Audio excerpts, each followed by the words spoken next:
John David. It's a pleasure to meet you. How are you? I'm really good. Thanks for having me. Loving your background. That's good Thank you work. for having me. It's an honor, honestly. Amazing job in an amazing film, really. Thank you. Since our outlet really strives to put the spotlight on underrepresented voices in film and in nerd culture, one of the things I wanted to ask was, without going into spoilers, do you think there is a subversive message based on everything we know about the protagonist at the end of the movie about the potential for people of color to take the lead to bring order from chaos, back from chaos in the movie?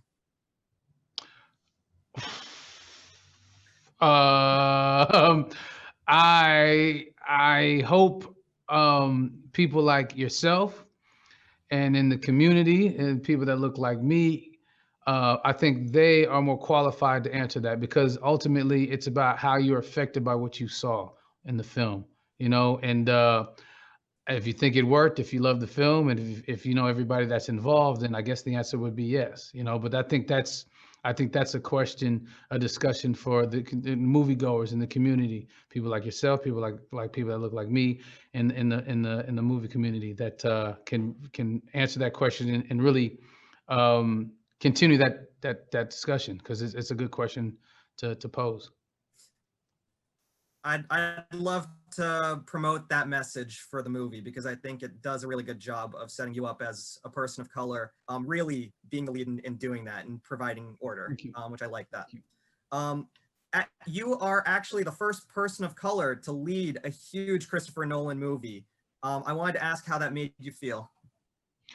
Um, I would be lying if I said I wasn't aware of that, but I didn't factor it into my process when I began to dig into the character and doing my research. Because I didn't the script didn't lend itself to that kind of discovery. It's obvious, but he didn't write 30s mid 30s black protagonist. That wasn't in the script. So I just was just able to be me and just find what the character's supposed to be. Again, I think it's what people get from it. If that's what people see, I think there's hints of culture that is in the film. There's a line I yell about hot sauce, I guess, or whatever. So there's different, it's not something I thought about. It's while filming. I think that put too much pressure on me. I had plenty of pressure already, so I didn't think of it that way. Understood.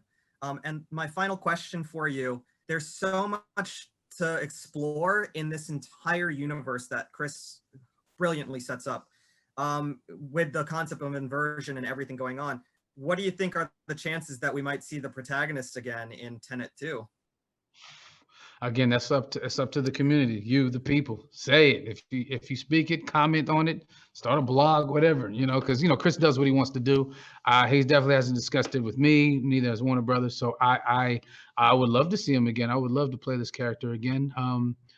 For Christopher Nolan. So we'll have to see what the future holds, or maybe he already knows. I would love to see the protagonist again, and I would love to see more inversion action. It was just so trippy and awesome, sir. So Cool. thank you Thank so you. much for your time. You Thank you. are amazing, and Thank you. I just want to say thank you for everything. Of I really appreciate your words. That means a lot. Thank you. course, thank you. All right. Tenet. Yeah.